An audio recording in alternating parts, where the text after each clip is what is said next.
The Building Bridges, Our Future Together Symposium has been a celebration in honor of the inauguration of Hofstra's 9th president, Dr. Susan Poser. Special thanks to Dr. Poser and Dr. Lanahan, our interim provost, for joining us this afternoon. My name is Holly Syrup, and I have the pleasure of serving as the Dean of the School of Health Professions and Human Services.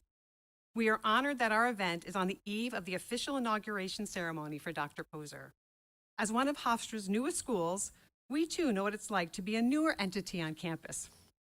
Founded in 2012, the School of Health Professions and Human Services has seen great growth in our enrollment, faculty research, and the number of academic programs that have been offered. But our mission is clear: to educate the next generation of highly effective, well-trained, and compassionate healthcare professionals who advocate for and promote health equity across the lifespan. And health equity is grounded in an understanding of the social and political determinants of health. The challenges of healthcare and healthcare delivery systems were brought to the forefront of national and international attention during the COVID-19 pandemic.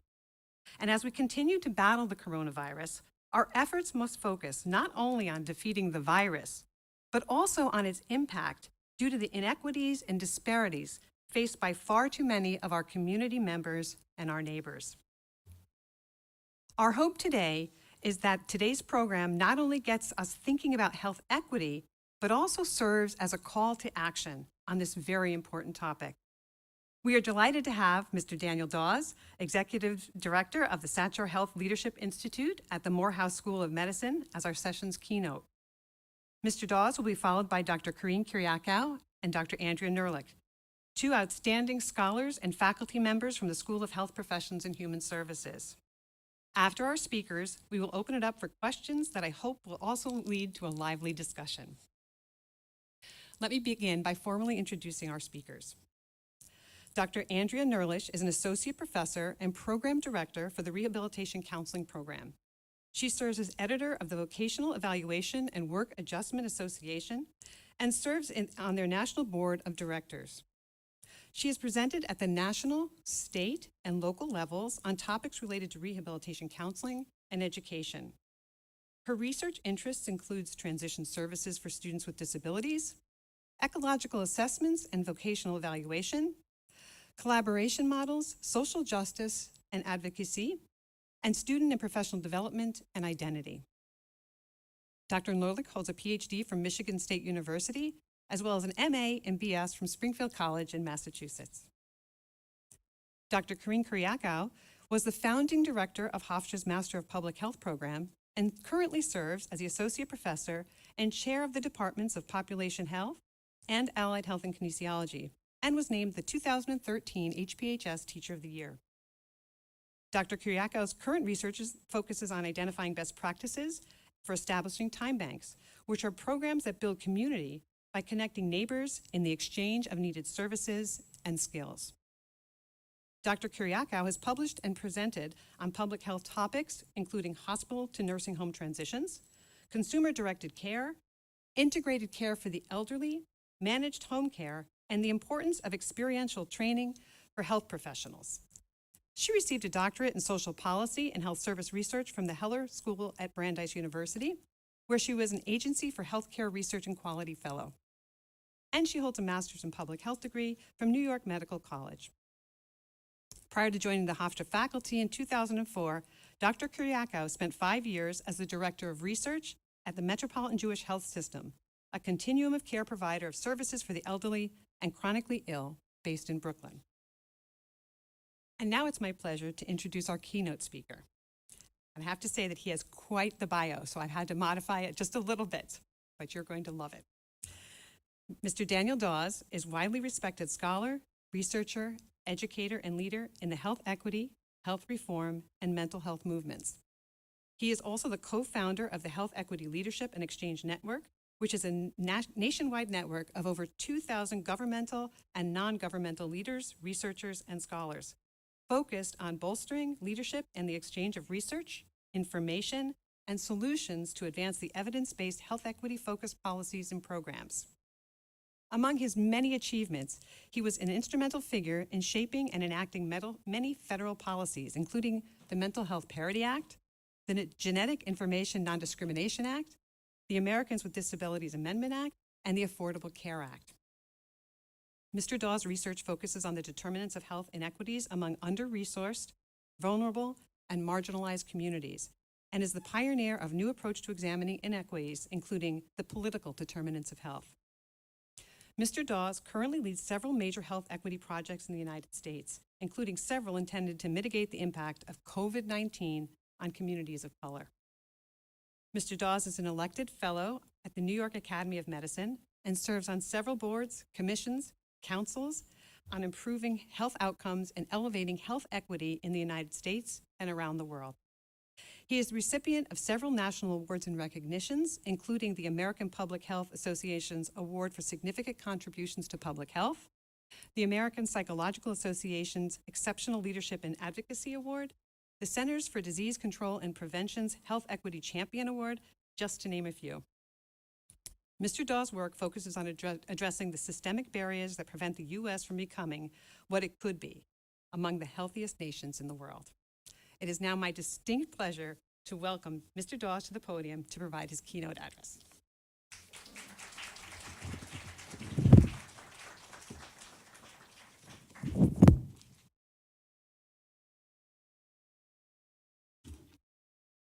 Well, good afternoon, everyone.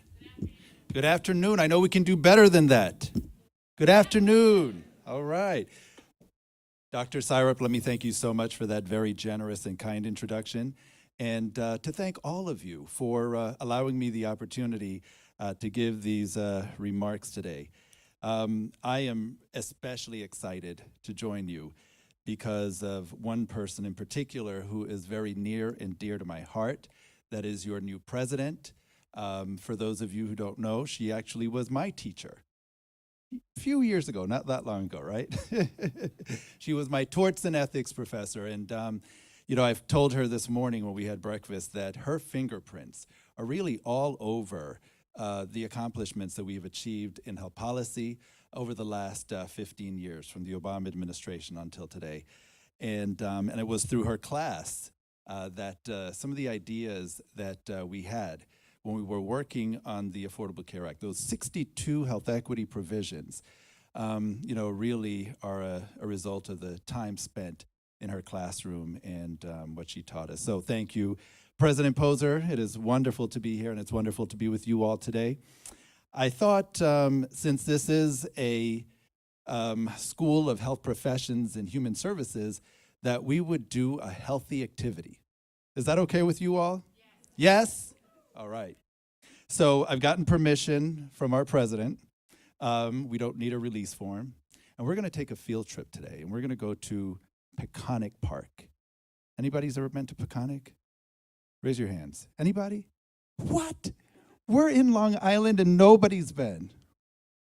Okay, good. Well, that actually helps me because now you don't really know what's there. So I'm going to ask you to use your imaginations with me for a little bit.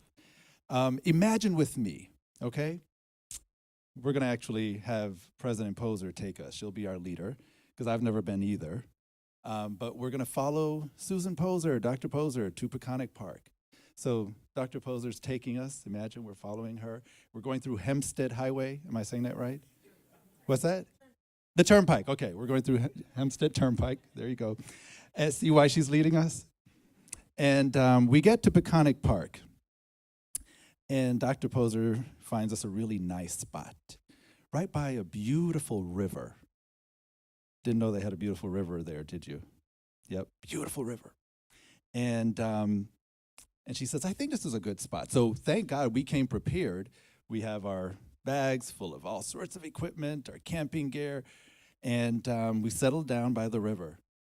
And not even 2 minutes go by, and all of a sudden we hear, help, help, I'm drowning. And we're shocked, we're frightened. What is happening? So Dean Syrup, the strongest swimmer among us, says, oh my God, we've got to save this precious soul. So she jumps into the river and she swims towards the person to this young woman, and she pulls her to shore. She saves her. Let's give Dean Syrup a hand, please. Woo! And my gosh, 30 seconds maybe, max, goes by, and we hear again, "Help, help, I'm drowning." And we say, "Oh my God, what's going on?" And she says, "Oh, I gotta go again, we gotta save this soul." So she jumps in, and she pulls this guy to shore. By this time, you can imagine she's what? She's tired. Oh my gosh. It's exhausting saving lives, right? So, let me see, who am I gonna pick on next? So now I have, let's go with Dean Porcelli, right? Dean Porcelli says, "I have this really good idea. We're seeing these people coming out of nowhere. They keep coming downstream. What the world? Let's go further up and see, what's happening." Now, I've been told I don't have my mask, so I can't really venture up like I wanted to. But imagine we're going further up, right? And Dean Porcelli says, "I think, wait, is that right? What am I seeing?" We see people clinging onto some rocks that are jutting out of the water. They're hanging on for dear life. And we say, "Oh my goodness, what? What can we do to save them?" Right? Thankfully, we did come prepared. We have our life jackets. Some of us brought some ropes and other equipment. And we start throwing it to the folks who are clinging to the rocks. And we say, "Here, grab on." And we all work in sync, and we're pulling them to shore, right? Give Dean Porcelli a hand, please. And then at that point, we have Marjorie Hilaire. Where's Marjorie? All right, Marjorie. So Marjorie says, "You know what? I'm seeing a little pattern here. Let me take us a little further upstream." We say, "Marjorie, that's a really good idea." And Kevin Bunk, where's Kevin? All right, Kevin. Kevin says, "You know what? Yeah, I think that's a really good idea." So together they're leading us now further than we've ever ventured in Peconic Park. Well, we've never ventured there, but anyway, you get the drift. So we go to this amazing place. There's this huge cliff. And we see what's been happening all along. We see folks who've been going right to the edge of the cliff. You heard curiosity kill the cat, right? And they're looking and they're saying, "Wow, look how beautiful this is." And whoops, they fall over the cliff into the water. And we see that again and again. We think, "Oh my gosh, so this is what's been happening," right? As we ventured further upstream, we've gotten to the source of the problem. Well, we decide to climb up this cliff to see what's really resulting in this stuff. And we have Dr. Edward Caulfield and Darren Brownlee. Where are you? Where are you guys? All right, there you go. Woo! So they say, we've got some solutions. Let's figure this out. They say, well, it looks like we're going to need some warning signs. We need to put up a little fence area to keep the folks from going too far in. They come with all sorts of ideas, brainstorming with all of us now, right? Because we're all in this together. We're going to come up with the solutions. And little by little, we step back, and we're observing. And what do we see? Less people falling over the cliff of health inequities, right? So what does this story really mean? So first of all, thank you both, our professors, our alum. Woo! What does this mean? Well, it means that for too long we've been venturing downstream, right? Taking care of people one at a time, trying to save them from sudden death and despair. But it hasn't been working. We've ventured up midstream now. A lot of us are in this social determinants of health movement. And we've been working, right, at this community level, working to address some of those mid-level issues that are impacting our communities. But we have not gone to the instigator, the causes of these health inequities in the United States. And so today, I want to take us there as we address the political determinants of health. So I have a lot to cover, as you can imagine, and your dean has been very gracious in allowing me the extra time that I need. But let's begin. So in her inaugural poem, the past National Youth Poet Laureate, Amanda Gorman, reminds us, among countless soul-piercing refrains, that being American is more than the pride we inherit. Didn't you love that? More than the pride we inherit. It's the past we stepped into and how we repair it. To move beyond merely nibbling around the edges of the problem of racial injustices and health inequities in this country, we really have to effect more, meaningful and effective solutions. And so I want to really push us to think about how we first have to look back and dig a little bit deeper to uncover these inequities and injustices, examine how they were concretized in our structures, our systems, and communities over time, and address the laws and the policies, at all levels, that have basically propped them up. So today we're going to look at how we can repair the past and advance health equity and health justice by understanding and leveraging these pesky political determinants of health. And, they say that a picture is worth 1,000 words. So I want to start with a short video, which I hope is going to be worth way more than that, called Jessica's Story. Jessica's Story highlights the compounded effects of political determinants of health in driving these inequities and injustices among our most marginalized and under-resourced communities. So, Dean Porcelli.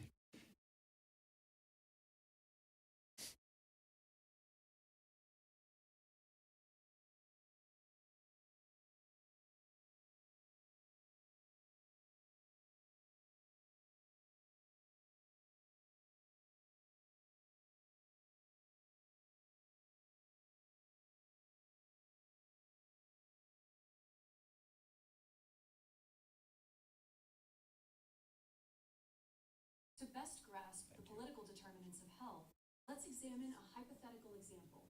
It combines experiences of real people in urban and rural communities. Imagine a 19-year-old woman. We'll call her Jessica. After enduring several miscarriages, she barely survives giving birth to an infant 9 weeks early, the baby weighing only 3 pounds. Her son is placed in the neonatal intensive care unit, the blood from his umbilical cord revealing over 200 toxins. Where did the system fail Jessica and her baby? How and why did these results occur? 3 years earlier, Jessica had left her parents' house. Access to treatment for her dad's substance use disorder had been eliminated when policymakers closed 3 of the city's public community health centers to save money.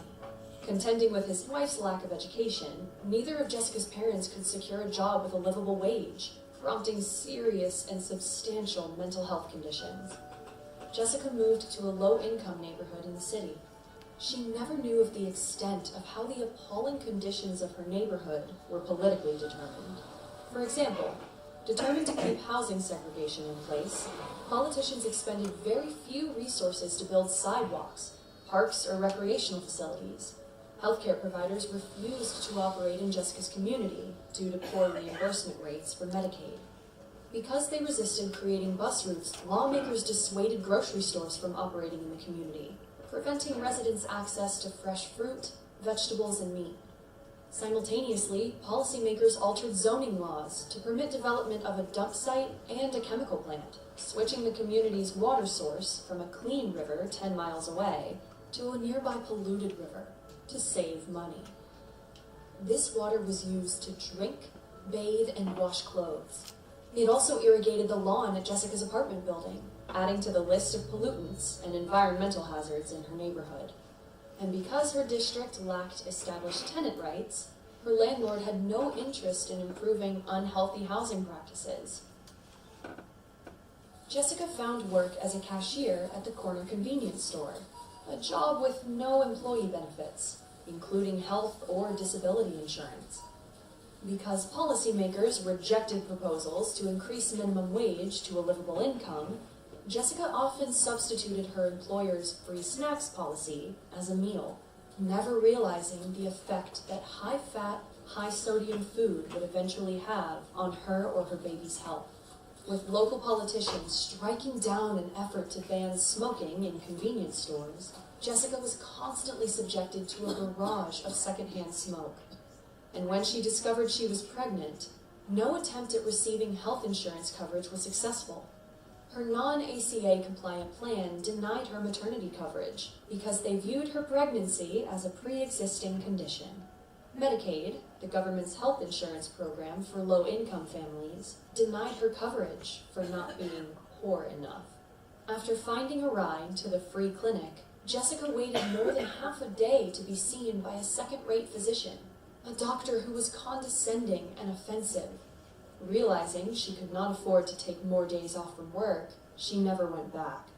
At 31 weeks, a neighbor drove Jessica to a hospital ER 20 miles away. Seeing that Jessica was experiencing excessive swelling in her face and ankles, as well as seizures, the emergency team decided to deliver her premature son immediately. Due to complications, her newborn son was sent to the neonatal intensive care unit. Once his organs were deemed mature enough, he was taken off the machines and sent home with severe cognitive defects. And in their apartment, Jessica and the baby were exposed to mildew and cockroaches, causing her son to develop respiratory problems. The landlord refused to remedy the poor conditions, telling her to move if she didn't like it there. Jessica struggled to find early childhood care and access to schools with educational assistance, healthy food options, and other resources needed to thrive. Because their school and community lacked the resources to enable Jessica's son to even barely reach his potential, he dropped out of school after entering 8th grade, just as his grandmother had done, repeating what is surely the ongoing rule of poverty. Jessica's story shows the compounding effect of political determinants over personal responsibility. No matter how reliably Jessica tried to act, structural, institutional, interpersonal, and interpersonal obstacles stood in her way. Political determinants were pulling strings that prevented Jessica and her family from achieving optimal health and their full potential. What does this mean for all of us? What can we do to improve and mend our community's most damaged systems? Well, we know from Jessica's story that racial and ethnic minority communities, people with disabilities, lower socioeconomic status white communities, and LGBTQ plus individuals, among others, die prematurely in this country. And the toll that it's taking is certainly unconscionable. But the one thing, if you don't remember anything else that we've talked about today, the one thing that we must always remember is that in our country, the nation's health is not an organic outcome. It is not a coincidence that certain groups of Americans have been experiencing higher premature death rates, poorer health outcomes than others. But why? So why has this been happening? Well, today we recognize in public health and in healthcare that there are a variety of forces that collectively impact our health and determine the quality and the extent of our lives that we will have on this earth. They include, of course, the social determinants of health. So let me go to the next slide. It's not working. How do I do this? I guess I can just do it on this. All right, I'll just do that. So these include the social determinants of health, the environmental determinants, the economic, behavioral health, healthcare, and genetics, right? And of course, you can see on your screen that researchers have given a relative weight to the impact that these determinants have on us. But when you think about it, right, it is true, that key among these determinants they have found really play an outsized role in these human-made pre-existing inequities. These are the social determinants of health. These structural conditions in which we are born in, we live in, and we eventually die in, that affect all dynamics of health. But key among and underlying each one of these determinants is a political determinant that we cannot ignore. Too often, you see, we've been stopping at the social drivers of inequities, failing, as I mentioned earlier, to look back and dig deeper to really see the depths of the problem and understand the root causes. And as a result, we've been missing the link between the social determinants and these other determinants and their political roots. So think about it this way. For every social determinant of health, there was a preceding legal, regulatory, or ordinance or other policy that really created these structural conditions that we find ourselves in. I thought I'd illustrate this with another story, right? You can tell I love stories. So I'm going to illustrate this again with another river story. Imagine with me, if you will, if we had all of society sitting on the banks of a mighty river. We're fishing. We're finding nourishment in the resources that the river provides. The health inequities that we face are represented by the caliber or the differences in the caliber of fish and the quantity of fish we encounter. You see, some people have a bounty of healthy fish and vegetation to feed off of, while others may only have small fish, no vegetation, or malnourished fish. Different people having access to different types of resources and different parts of the river represents the social determinants of health, okay? Now, some people are located in a slower moving part of the river by no fault of their own. Others are located in more lush parts of the river and benefit because of such, by specific decisions that have been made on their behalf. These are the political determinants of health. Somewhere upstream, decisions were made to divert the river to benefit certain people and harm others, and decisions were made to place certain types of people on specific banks of the river while placing others elsewhere. These upstream decisions have downstream impacts. You see, we're living in a quadruple pandemic, as you can imagine. I'm not only talking about COVID-19, I'm talking about the social and racial reckoning, the mental health crisis, the economic crisis that so many people in our country are experiencing right now. And so this quadruple pandemic or syndemic really illustrates the inconvenient and harsh truth about the impact of these determinants of health and how collectively they impact, significantly contribute to our society's health inequities. As you saw from Jessica's story, it really does show the compounding effect of political determinants over personal responsibility. Because no matter how hard many of these individuals, African Americans, Native Hawaiians, Latinx Americans, Pacific Islander Americans, and lower socioeconomic status individuals try to act responsibly, there are always structural and institutional and interpersonal and yes, even intrapersonal obstacles that have been hindering them. And you see, beneath these communities' notice, as we talked about in Jessica's story, are these political determinants that have pulled and continue to pull strings that prevent them from achieving their optimal health and full potential. And so is it any wonder then why COVID-19 has not been striking all groups equally? Is it? Well, no, not really when you think about it, because our economic and social policies have not been benefiting all groups equally. So I want to take us now back 400 years. I'm not going to take us to 1619, but I do want to take us to 1641, because during that year, as abolitionists were making headway in their efforts to show how evil this institution of slavery was, the business interests, or what I call the commercial determinants of health, got together and figured, well, my goodness, they're making some headway. In order to sustain our business model, we better get with these policymakers and legalize this institution. And so they worked for months in 1641 to create the Bodies of Liberties Law. This law was then used as a template for other colonies. So New York, second, Connecticut, others followed suit.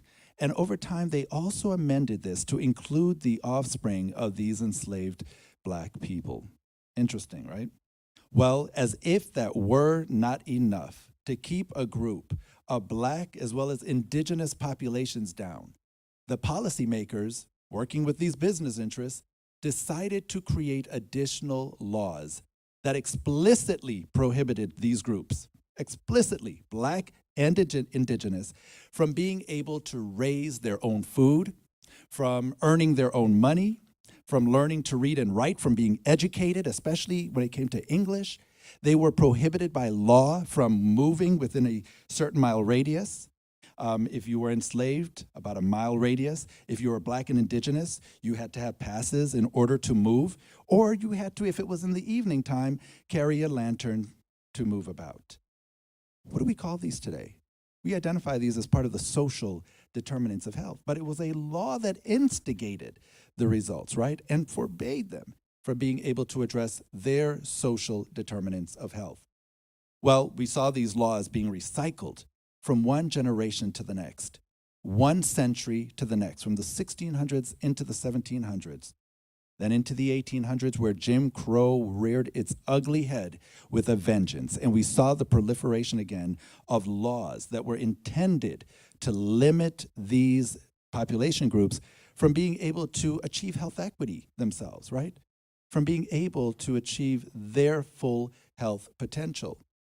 Well, we go into the 1900s, and now you see the creativity of a lot of racist policymakers.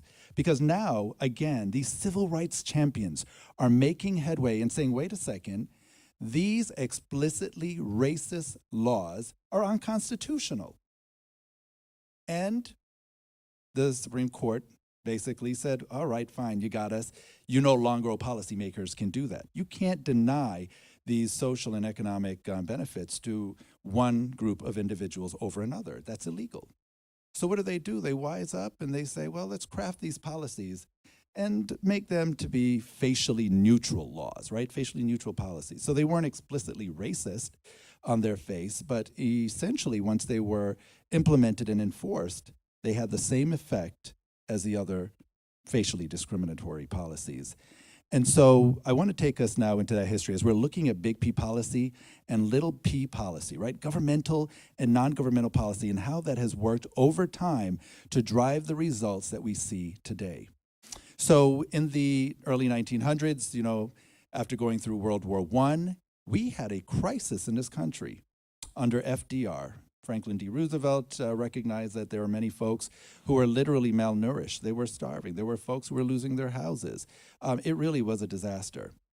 But interestingly, during that time, the Franklin D. Roosevelt administration, working in concert with lawmakers in Congress, created a policy called the Homeowners Loan Corporation Act. And in this policy, they basically authorized property appraisers in over 200 cities in America to go into the neighborhoods of these cities and to grade them from an A, B, C, or D, align them with a color code. If you were A communities, you were green, the B communities were blue, your C communities were yellow, and your red communities were, or your D communities were red. And the A communities were your affluent white communities. Your B communities were your middle-class white communities. Your C communities were what they called undesirable immigrant communities. And lastly, the red communities were your predominantly African-American communities, and those were your what? They were classified as hazardous communities. So it took a law, right, authorizing the development of this study, which then, once the study had aggregated all of these reports, it was sent back to DC, to the federal government. They in turn used the policy to create additional policies determining where to allocate home mortgage loans. If you were in these red and sometimes yellow communities, or yellow line communities, you were oftentimes denied VA home mortgage loans and FHA loans. So what did the federal government do? It again starved these Black and brown communities of the resources that they needed to not only survive, but thrive in our society. Well, after that, we go through another World War, World War II. And right after that, we have another crisis again, now a mental health crisis. And President Truman decided he was trying to work on health reform, but he couldn't get his supporters in Congress to push for access to health care by all population groups, right? There were Southern Democrats who were opposed to that effort. Well, what's interesting, though, is you also saw after that the proliferation of facially neutral laws again. So how many of you have been to Harlem? Anybody visited Harlem before? Yes? Okay, good. In many of these communities, you may have noticed, and especially predominantly African-American communities that were redlined, you may have noticed a major highway cutting right through these communities. If you're in the Midwest, you may have noticed these railroad tracks again, splitting the neighborhoods in half. Or you may have seen the disproportionate location in Harlem of bus depots, right? 6 of the 7 bus depots in Manhattan were placed in Harlem. And yet, is it any wonder through public health research that these Black and brown communities now are suffering from the highest rates of asthma? Well, not really, because they're breathing in the most polluted air, owing again to this transportation or the infrastructure that we just talked about. And those, again, were devised by acts of policy, right, that instigated these structural conditions. So we had the Highway Act that created the highway system, cutting right through their houses. We have the Housing Act that created the Urban Renewal Program that really decimated housing, both apartments and houses, for many African American and Latino communities, right? Basically displacing over 500,000 of these population groups. Well, after that, it really leads to the results that we see today. We can feel the effect. Through public health research, through epigenetic research, we know that inequality gets under our skin, and it does lead to accelerated aging, right? It leads to what? The acceleration of various chronic diseases. So I want to talk about that very quickly because we know that the impact of slavery has been associated with long-term impacts on contemporary mortality, on poverty, heart disease, maternal and infant mortality.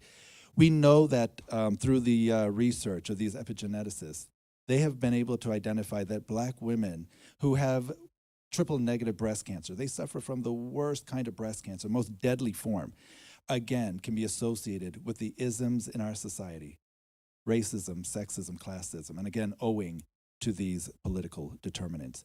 Well, what do we see now? When we think about the impact of these policies in these communities, we know that we see basically this poverty tax now on these communities in the form of higher payments for auto insurance, home mortgage loans, lower property appraisals, again, creeping up even in this year of 2021. We see the deserts that have taken hold in these communities, food, pharmacy, and hospital deserts. I remember when Flint, Michigan, was going through its water crisis, and I visited there. That's the one place, the only place I have ever cried, because I couldn't believe it. When you talk about the social determinants, my God, the way that people had to, God forbid if they didn't have transportation, they couldn't even get to a grocery store. Nobody was operating in those areas, right? So we see these deserts. And now we see another phenomenon happening in these communities as we face another existential threat, climate change, through the impact of climate gentrification, where by law, many Black and brown individuals were forbidden to purchase properties by the seashore. As the sea levels rise, now we see a movement of folks on the seashore onto higher elevated lands, which, quite ironically, that's where Black and brown folks had to move to, right? They could not purchase the property by the seashore. They were moved onto higher elevated lands, and now they're being pushed out and displaced. Again, hundreds of thousands of folks. So all of this now compounding, creating the results that we see downstream. So let me talk about today what is going on. We have seen the impact. Sir Michael Marmot, Professor Michael Marmot at a UCLA in London, has stated that life expectancy as a measure of health tells us a great deal about how we're doing as a society. And the inequalities in that society tell us even more. So, where you live matters. Where you live matters. And as you can see, neighborhoods that were redlined or starved of resources by acts of law and policy are now today the communities that have the lowest life expectancies. So you could see Nassau County where you all, almost 16-year difference, Suffolk County, nearly 20-year difference. We're talking about a generation between communities, and that to me is really unacceptable. Well, we've talked about how policy has been a driving force for many of the inequities that we observe in our communities today. But let me just say this, there is a playbook for how to correct this, for how to advance health equity and justice for these marginalized groups. Because I actually argue that only policy can fix what policy has created in the first place. So let's take a look now at this. So I'm going to take us back again in history, right? You could tell I love history. And I'm quoting William Faulkner, the great Southern writer. He says, "The past is never dead. It's not even past." How true is that, right? As we've been going through this very historic and dark time. So where are my Bob Marley fans? Any Bob Marley fans? Woo! All right, Bob Marley.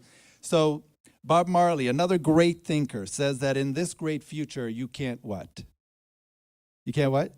You can't forget your past. That's right.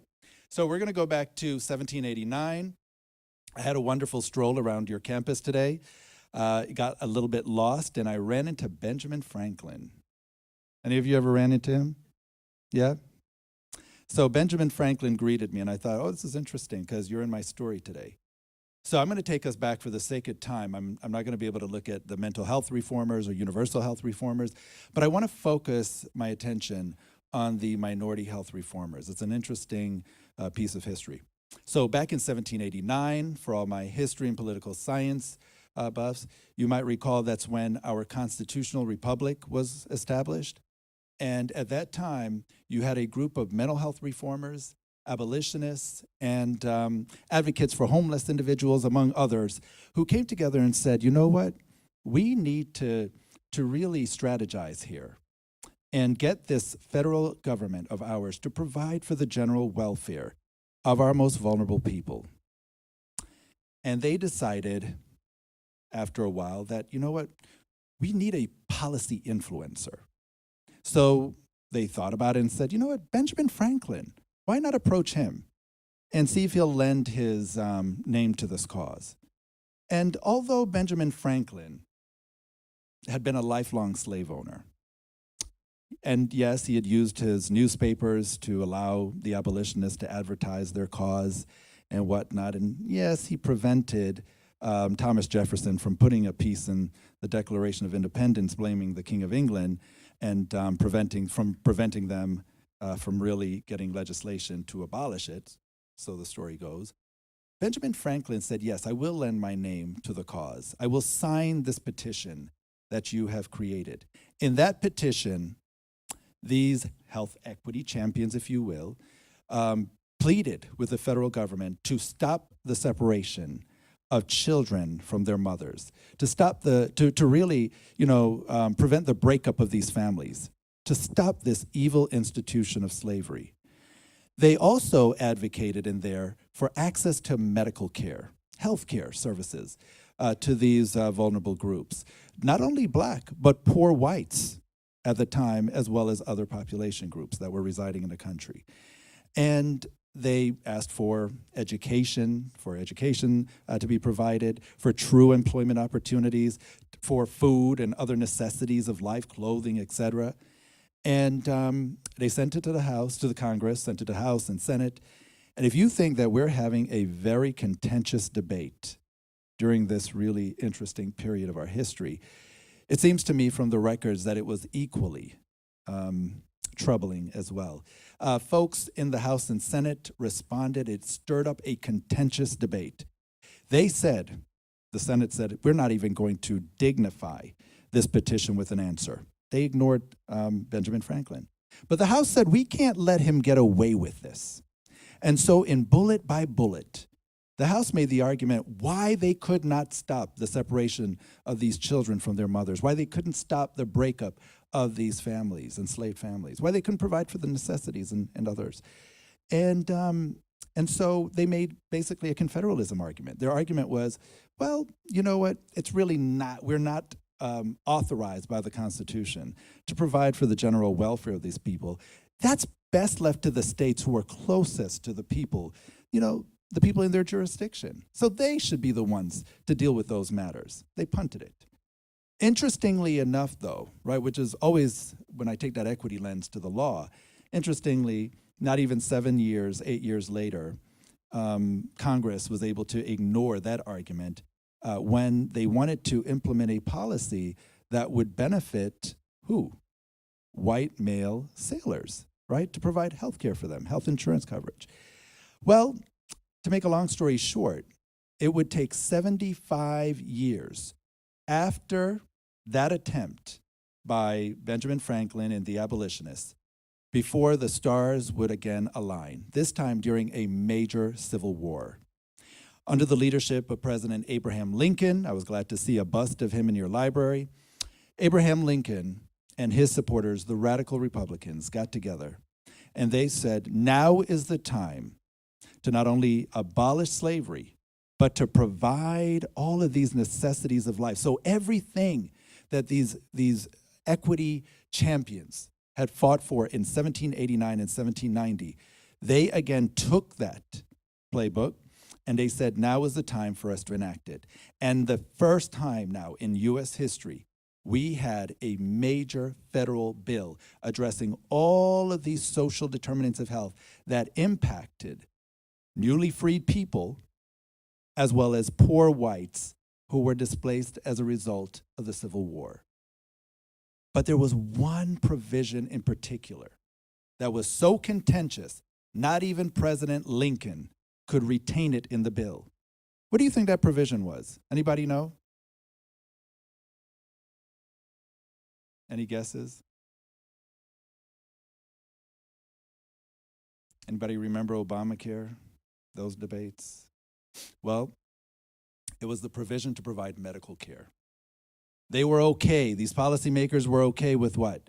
Providing education, providing even security, providing food and clothing and employment opportunities. But they were not okay with providing health care that would lengthen the lives and help to bolster the health of these newly freed and poor white populations.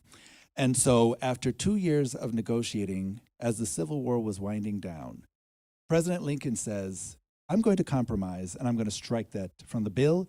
Let's get it done. Let's sign it into law. So they did. They struck it from the bill, the Freedmen's Bureau Act. He signs it into law. And guess what? We have the first major federal policy addressing the social determinants of health. But as we have seen in this time, racism does not sleep. Hate doesn't take a break. And we saw the forces at work to undermine that law. Not 4 weeks after he had signed the bill into law, President Lincoln was assassinated. And his supporters basically said, you know what? Upon reading this law, we believe that it does authorize us to provide health care services to these newly freed people and to poor whites. And so they went about establishing sanitariums, clinics, and other healthcare facilities to help bolster healthcare access in this country. But as you heard me mention, those opponents of health equity and health reform fought for 7 years and finally succeeded in dismantling America's first major health reform law, first law addressing the social determinants of health. Again, after that, it would take us, what, 150 years to realize America's next most comprehensive and inclusive and equity-focused health law, the Affordable Care Act, or Obamacare. So for the sake of time now, as I wind down, let's talk about how we can leverage the political determinants of health. What are they? Well, here's my definition and ensuing model of the political determinants of health. I define it as, the system, as involving the systematic process of 1, structuring relationships, 2, distributing resources, and 3, administering power. And they operate simultaneously in ways that mutually reinforce or influence one another to shape opportunities that will either what? Advance or hinder health equity. So how has this worked?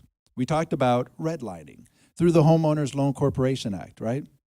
One way of structuring relationships. But there are a host of other laws and policies that are still on the books today. The anti-miscegenation laws that were designed to prevent blacks and whites from mixing. The blood quantum requirement laws that were designed to keep indigenous populations, Native Americans, from mixing with the other population groups. We had immigration laws steeped in racist ideology, policies for those of you who work with children with disabilities, policies that were developed from preventing these groups from receiving an education in schools or accessing housing in communities across the country.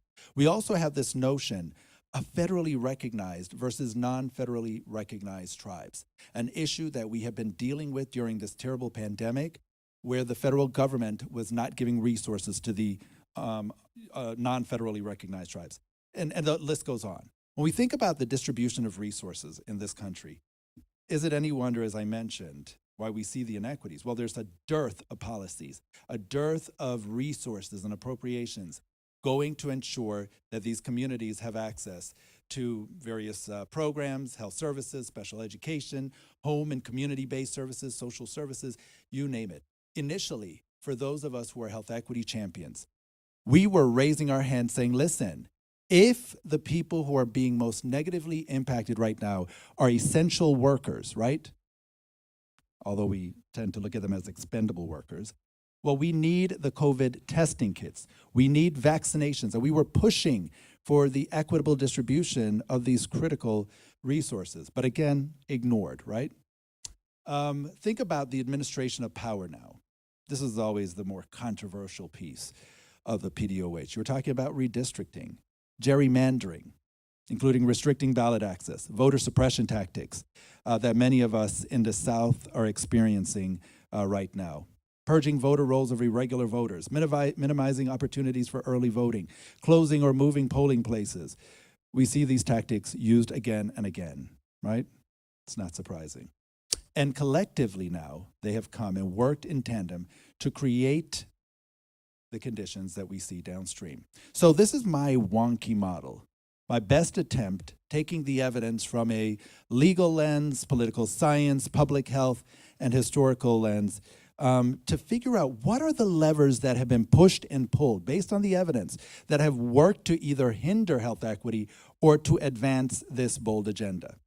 So the idea here, for the sake of time, is that once a perceived health inequity is identified, you must conduct your due diligence to ascertain whether the health outcome that you are observing is what? Systemic, avoidable, and unjust.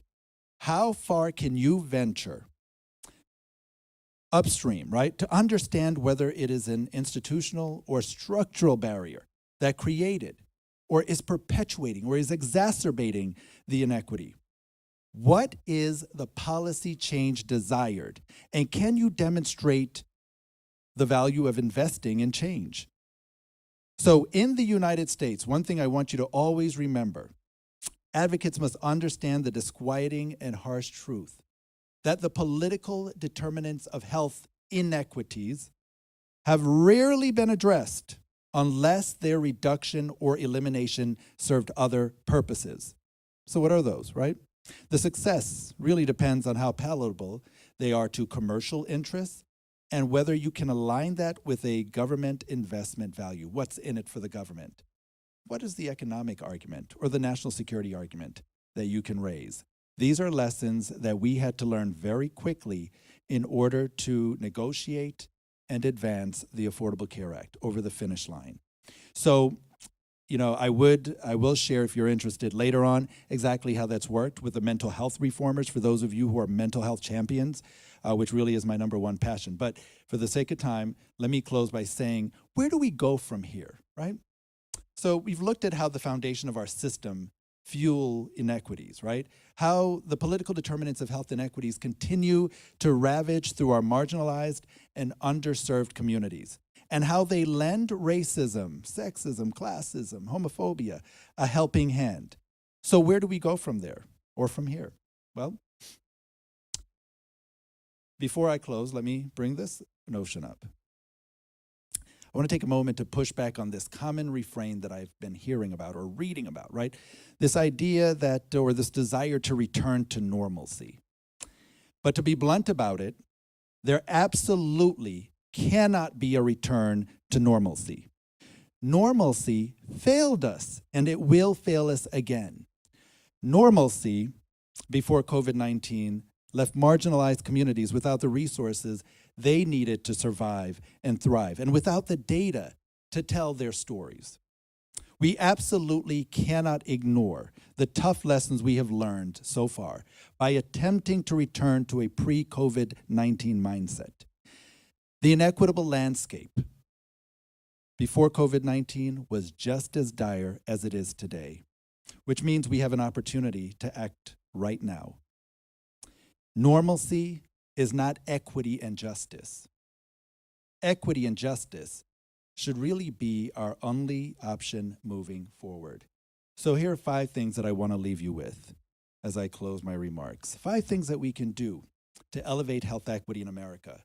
You know, I hope you haven't lost hope in listening to these remarks, because it can be depressing to learn how long it's taken us to advance this health equity agenda in America.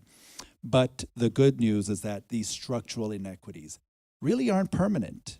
They're not permanent. That's the good news. But it's going to take collective action and agreement from all of us, from all of you, committed to advancing the cause of health equity in your communities and in our larger society to really stomp these inequities out. So first thing, what can we do? We have to engage in the very tough conversations and advocate for a full commitment to tackling health inequities upstream in all areas. We've got to have these tough conversations around race, place, and class. We have to.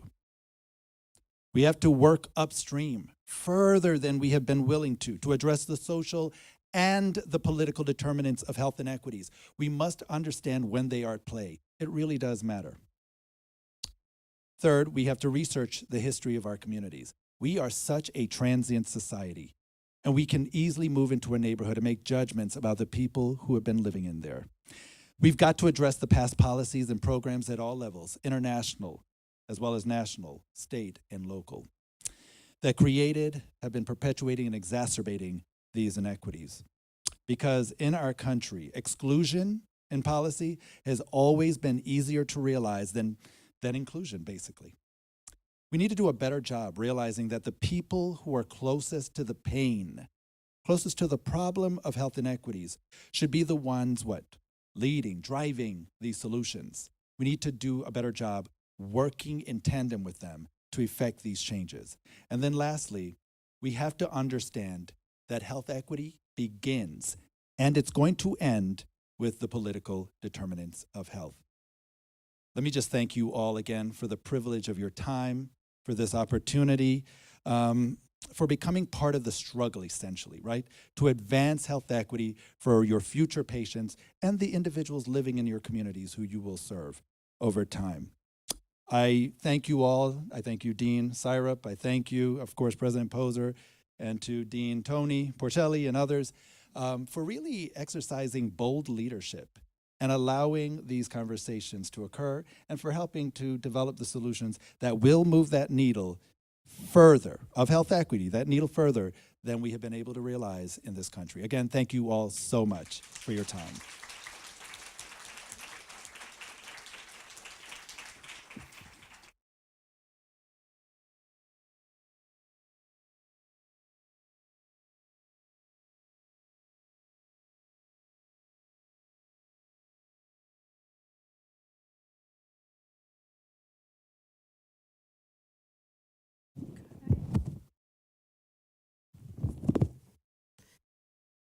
Good afternoon, everyone.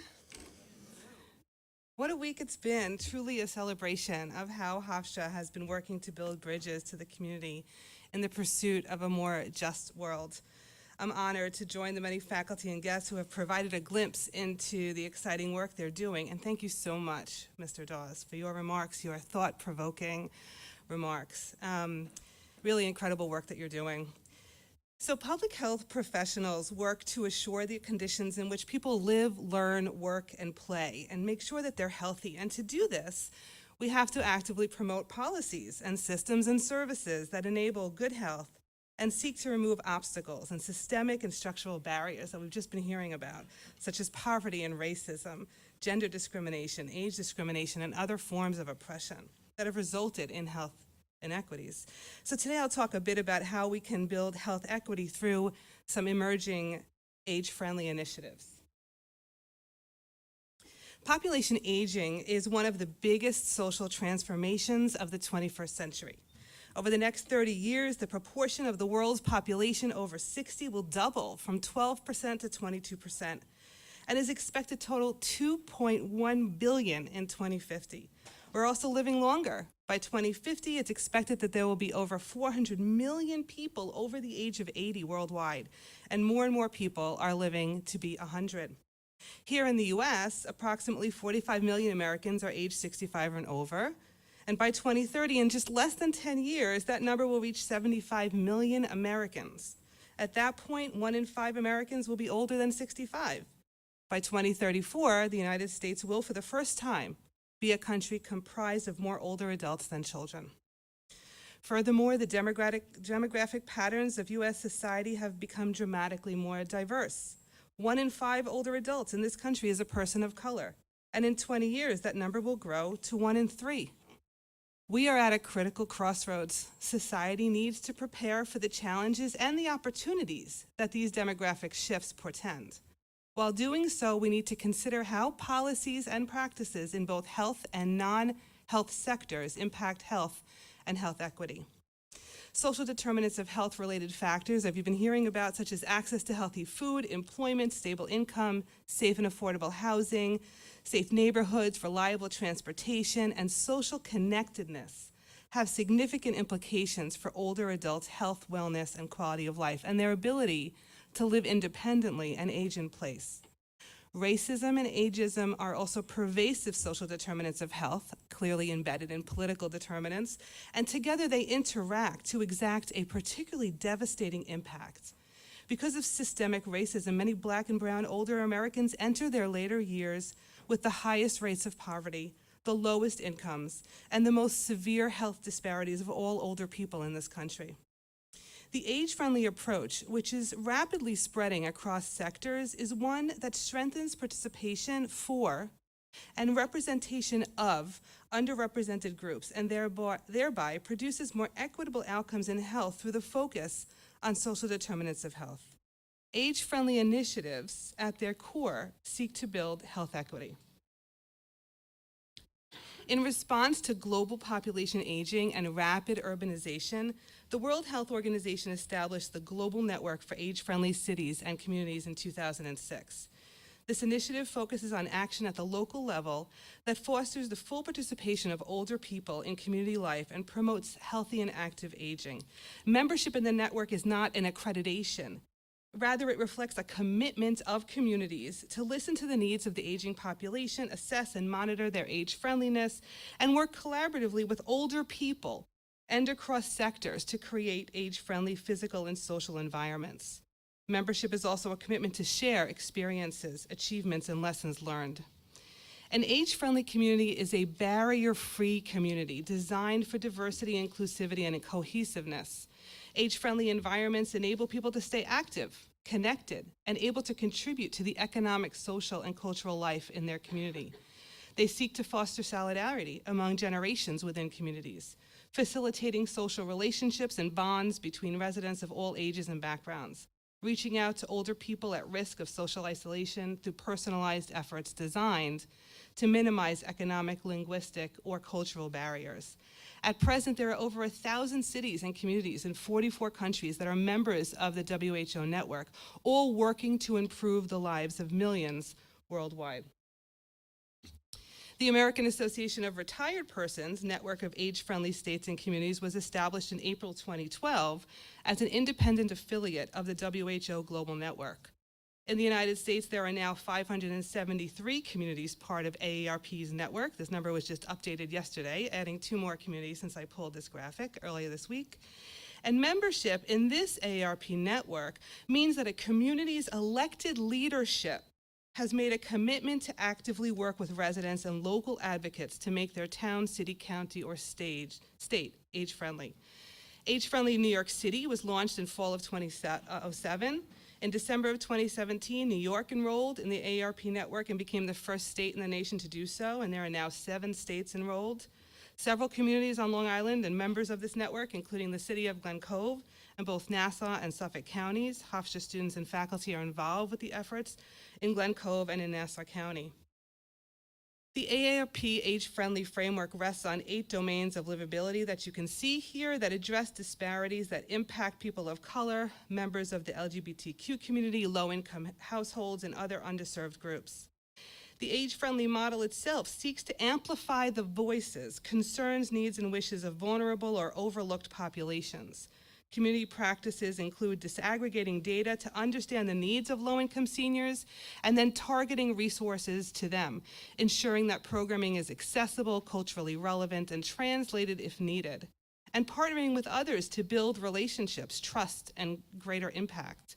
The model also seeks to empower families, caregivers, and local communities to support older adults where they live, as this is where most people want to experience aging. Ultimately, people of all ages benefit from the adoption of policies and programs that make neighborhoods walkable, feature transportation options, enable access to key services, provide opportunities to participate in community activities, support housing that's affordable and adaptable, and enhance neighborhood cohesiveness and social engagement. And as people are living longer and healthier lives, they're increasingly interested in working past the traditional retirement age. Evidence shows that older workers bring many advantages to employers. Diversity, including age diversity, can bring perspective and widen the team's skill set and customer knowledge. Increased loyalty, trainability, and extensive experience all adds up to value. However, older workers are a talent pool that is frequently underutilized because of misperceptions and stereotypes. Given the demographics discussed earlier, companies that fail to adjust to this will be at a competitive disadvantage. So the Age-Friendly Institute's Certified Age-Friendly Employer Program seeks to change this, and it recognizes organizations that are committed to being good places for older people to work.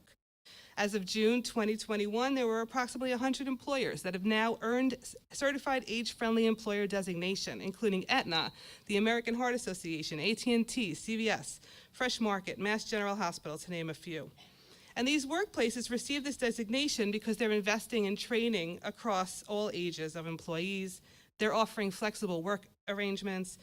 They're including age and diversity policies, removing age identifiers from applications, and encouraging reciprocal mentoring so that younger people and older people can learn from each other. If this emergent trend is to have an impact on health equity, it will need to take root in all kinds of workplaces and be intentional in its efforts to be inclusive. Health systems are also working to become more age-friendly. The Age-Friendly Health Systems Initiative at the Institute for Healthcare Improvement, in partnership with the Hartford Foundation and the American Hospital Association and Catholic Health Association, sets standards for better care of older adults. The standards focus on 4 evidence-based contributors to high-quality, cost-effective care, which are known as the 4 M's: what matters, medication, mentation, and mobility, focusing always on the ultimate goal of making sure that what matters most to older patients is what's driving the care plan. By documenting the racial and ethnic breakdown of their patients, age-friendly health systems are analyzing health outcomes stratified by race and ethnicity, allowing them to take follow-up actions as needed to address disparities. By explicitly linking the rigorous collection of racial and ethnic data to quality measures and accountability, the Age-Friendly Initiative is taking a big step forward with the potential for improving care well beyond the immediate goal of measuring and improving access to the 4 M's. Today, more than 1,000 care settings, including hospitals, clinics, nursing homes, have joined this initiative, including Northwell Health. Shifting demographics is also spurring the reimagination of higher education. With unprecedented numbers of adults living longer, many want or need to learn and earn longer too. A new life stage is being recognized, one that exists between the initial career, family building years, and then the years of frailty associated with old age. Most people in their 60s and 70s and 80s are healthy, energetic, and often surprised to be pushed into retirement or laid off with few job prospects. While some may want to move into full leisure mode, the vast majority seek new pursuits, whether paid or unpaid, that offer meaning and purpose. But they find few roadmaps and few options for lifelong learning at universities. The reality represents a lost opportunity for all parties, older adults and younger ones, universities, and the society at large. By focusing on only young people, universities pass up a chance to add a new source of revenue, diversify and enrich campus life and learning, and leave a bigger mark on the future.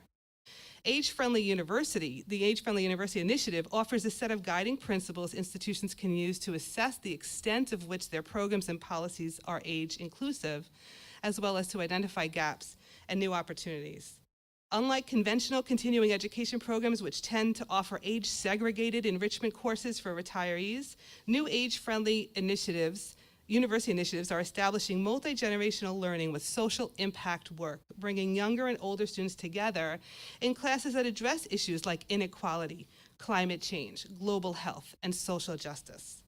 Many age-friendly universities are taking an even more innovative approach that extends beyond intergenerational learning into housing, creating lifelong learning communities. These models have the potential to solve many of the challenges mentioned previously, while enabling universities to capitalize on idle real estate.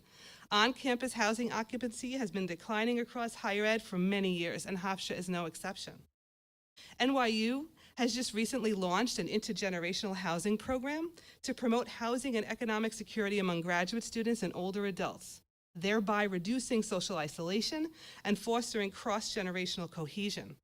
The program, which reflects the university's efforts over the past 5 years to bolster college affordability and prioritize equity and aging, intentionally recruits first-generation students, racial and ethnic minorities, women, and individuals who live alone to share housing.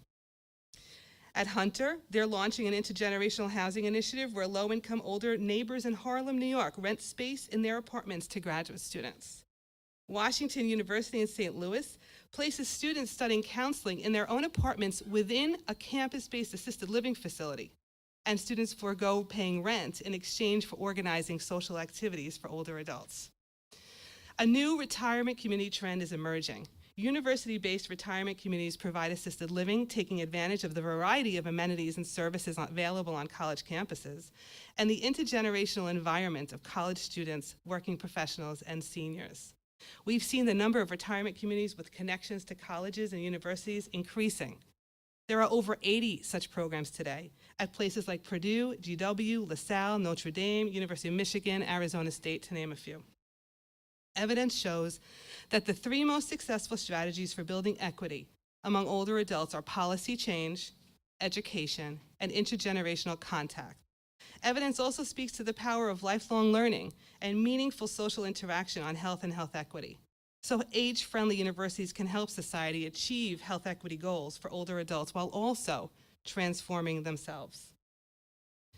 So in conclusion, rather than segregating older members of society from their communities, rather than discounting the wisdom and experience, rather than stereotyping health and social preferences, rather than underestimating older adults' potential and capacity for growth, we need to embrace our success at extending lives, healthy lives, through intentional redesign of policies, programs, and infrastructures.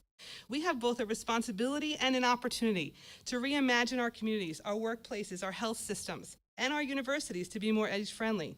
And in doing so, we should always use the health equity lens, but let's keep our eye on the ball that Mr. Dawes talked about, and that is to strive for the social justice, to remove those barriers, those upstream barriers.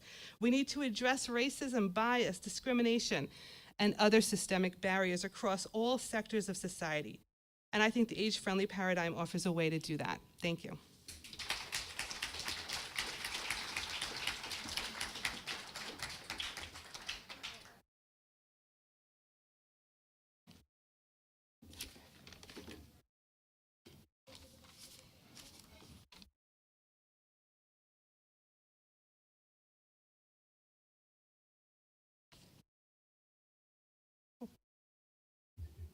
Am I looking the right way? All right.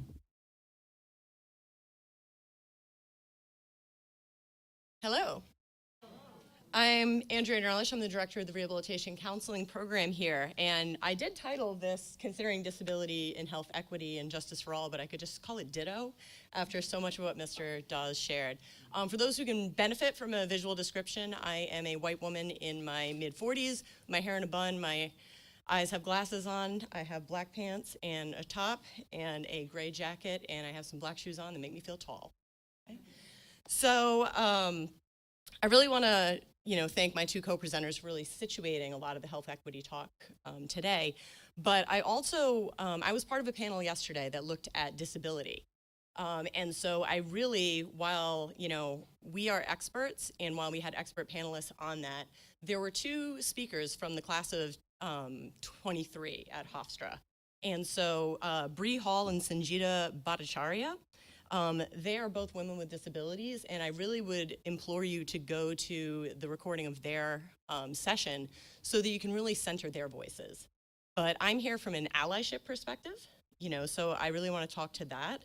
And as a rehab counselor, because we have a lot of our hands in a lot of vocational work and we prep people for interviews, we always say when you have that question like what's your weakness or what's a problem you've had, you spend less time framing the problem and more time framing the solution. So that's what I'm here to do today. So a couple of questions here to really start the talk.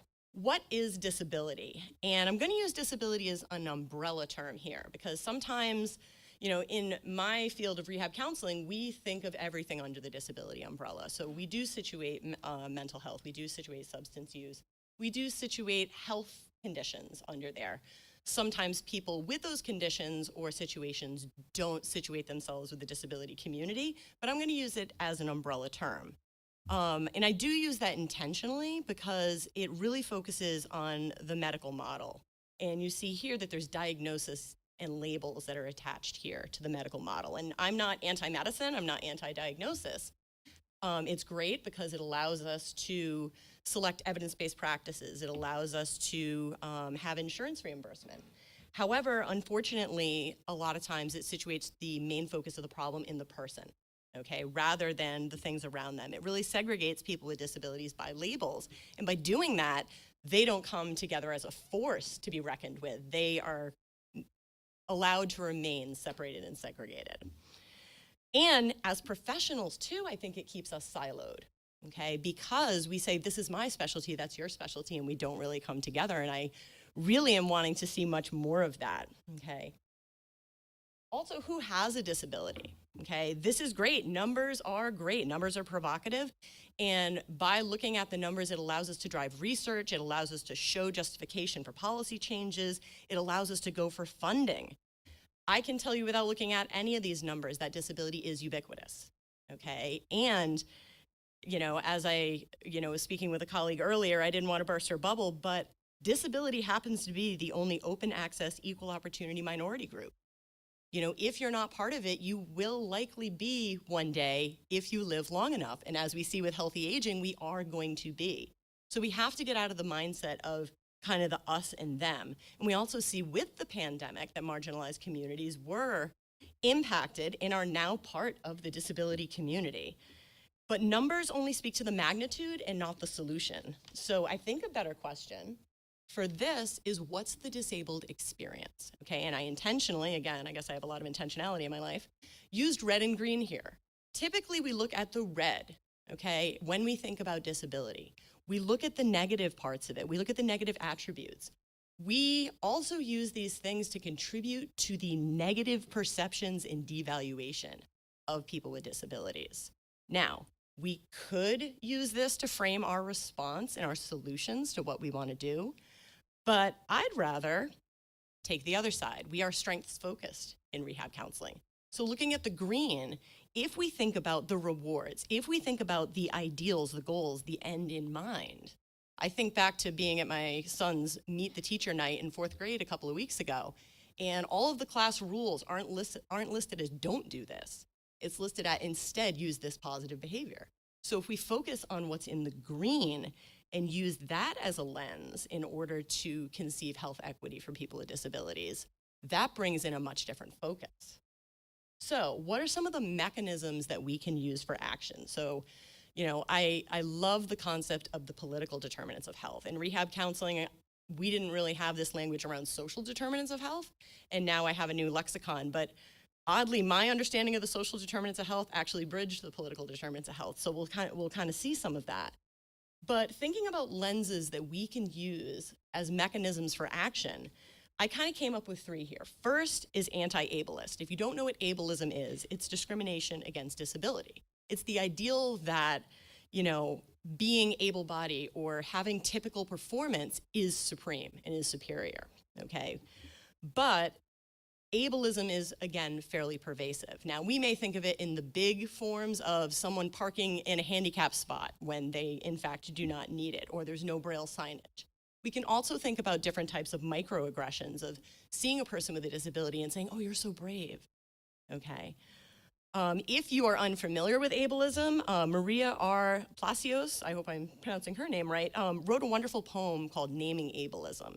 And she has a lot of examples of just the everyday experiences that we don't think about in the smaller A ableism. I also think that interprofessional collaboration, and that's why I appreciate HPHS, because we have so many professions in there that can work together for collaboration. But I like the model or the graphic that I chose. I didn't make it up. There's a lot of Googling going on for these graphics, but if you look at that, it doesn't speak to identities of a profession or names of a profession. It really speaks to the ingredients that you need, the values that you need for professional collaboration, and I think that that's a much stronger model for that. And then the last is advocacy. Being a counselor, we are so steeped in advocacy, and we have to stop thinking of advocacy as on behalf of, and think of it as with. Okay, not just on behalf of people with disabilities, but with people with disabilities. And what's great is that I understand as a counselor, and I look at other counseling professions and other related professions, I know that we all have the same ethical imperative to do this. But then as I went and looked at medical professions and public health professionals and whatnot, you have the same ethical imperative. So I think that that's another bridging point that we can find to work together on these issues. A couple of other frameworks that I think are helpful. Yes, the social determinants of health, okay? But I wanna really focus on some of those things that are beyond kind of health care and what we typically think of as only behavioral health or primary care health situations. In rehab, we've always had this, but we call it the psychosocial aspects of disability. So just a change in language is a really cool way to bridge perspectives and being able to work across specialty lines or discipline-specific lines. So looking at where people work, learn, eat, grow, live, and love is where I want to focus a lot of my action. And then the biopsychosocial model, or what we would call the sociopolitical model, this really does get more at the political determinants of health. Those of my students were probably ad nauseum know about the International Classification of Functioning, which is a way that we conceive of disability. Now, yes, that's used in medical settings and usually assigns a bunch of codes to it, but I want to look at it more to expand not just, what's in the person, but the communities they're in, the ways that they want to participate, the activities. Intersectionality, obviously brought to prominence by Kimberly Crenshaw, but really looking at intersectionality in terms of multiple marginalization and realizing that if we're going to enact policy, if we're going to create services, that we can't do it by cherry picking an identity we want to work with, that we have to look at that integration of what's going on in these multiple marginalizations and how we have a higher representation of disability, LGBTQ and BIPOC in communities of poverty and within that culture of poverty. Disability justice is a stem off of this. Disability rights, yes, we are probably familiar with that term. The disability justice movement is centered and founded by Black, brown, queer, disabled folk. Okay, and the idea there is that even disability rights is centered on white privilege. And we need to really kind of change that paradigm to look at the multiple needs of folks. Trauma-informed care, for those of you that are familiar with counseling, is the moving from the mindset of asking what's wrong with you to what happened to you. There's some great resources from the CDC on how to address this, but understanding that many of the folks that we come in contact with and really looking at that case of Jessica, that I didn't really see a lot of big T trauma that experienced to her, but all these little T traumas, all these cumulative traumas that we have to understand that many of the marginalized communities that we're working with come in with baseline trauma, okay? Sometimes we refer to that as minority stress.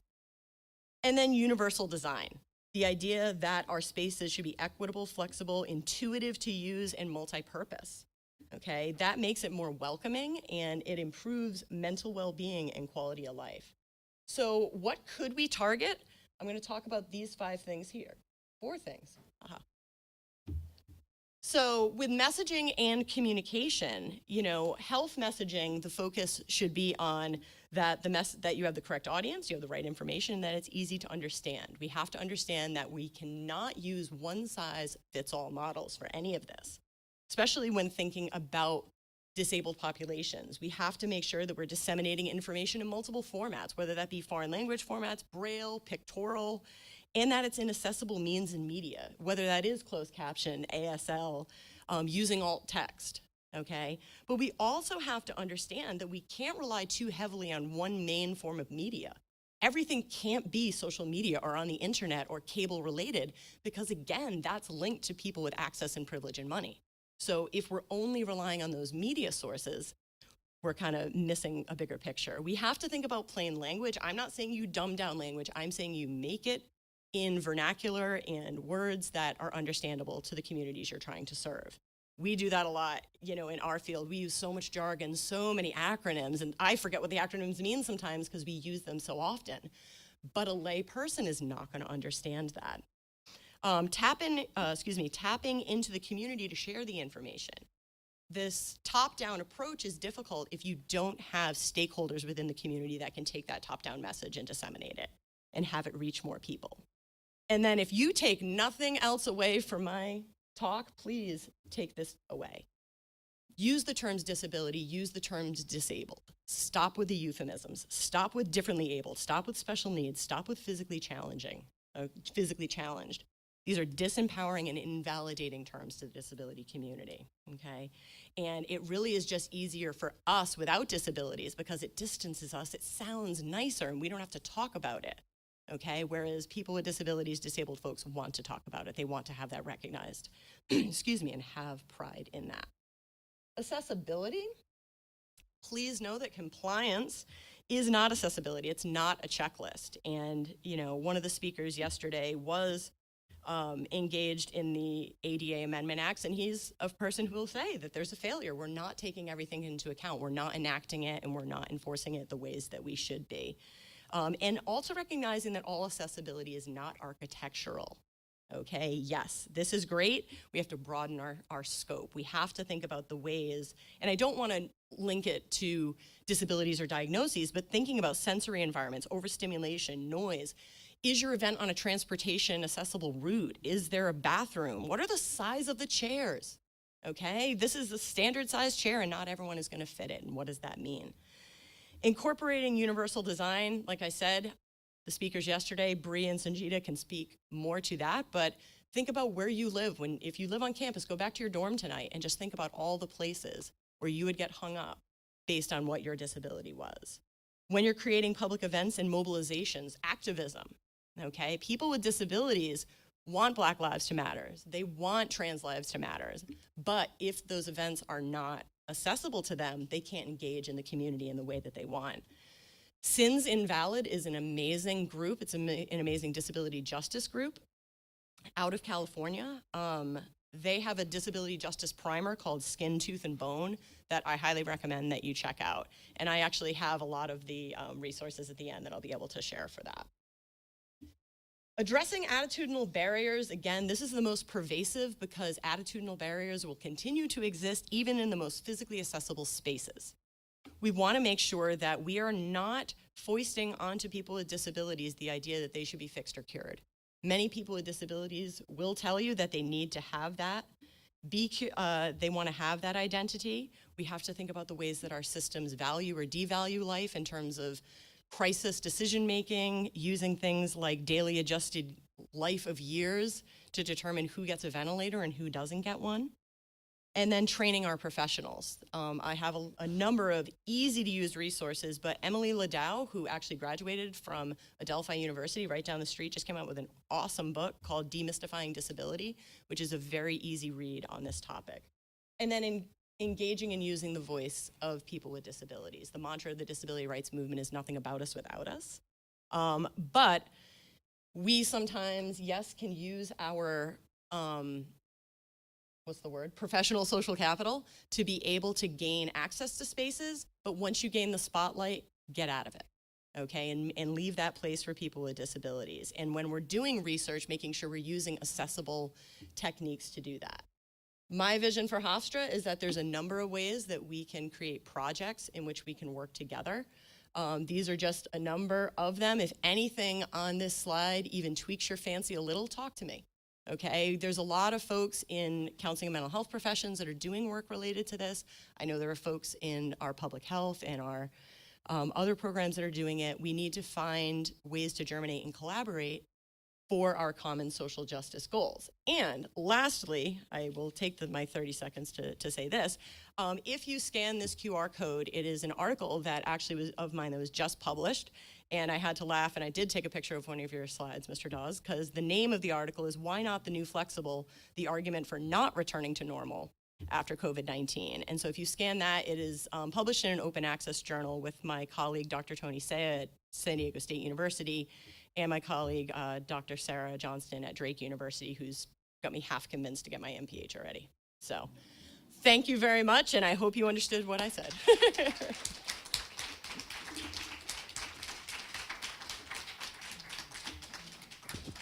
What did I do with my mouse? Oh, darling.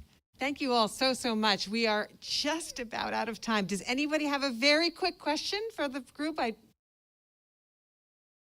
I know I'm standing between you, all of you, and dinner. So thank you all very much. I appreciate you coming. And please give one more big round of applause for our panelists. Thank you all so much.